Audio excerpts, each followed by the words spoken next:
And when you're in a rough patch, especially during the summer, taking care of your health is important in all aspects. While food pantries work to keep the community fed, MGM Springfield is partnering with Friends of the Homeless to keep them feeling fresh on the outside.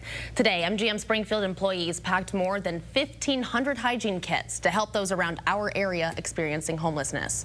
Western Mass News spoke with their Director of Philanthropy and Community Engagement, Jennifer McGrath, about what goes into each of these kits. So we actually work with Friends of the Homeless to decide what is most needed, and they'll find everything from socks to a washcloth to soap and even floss and toothbrush, just because those are the items that are the most highly sought after. These kits will not only help those experiencing homelessness get access to basic necessities, but it also allows them to feel more comfortable in and out of shelters during the summer months.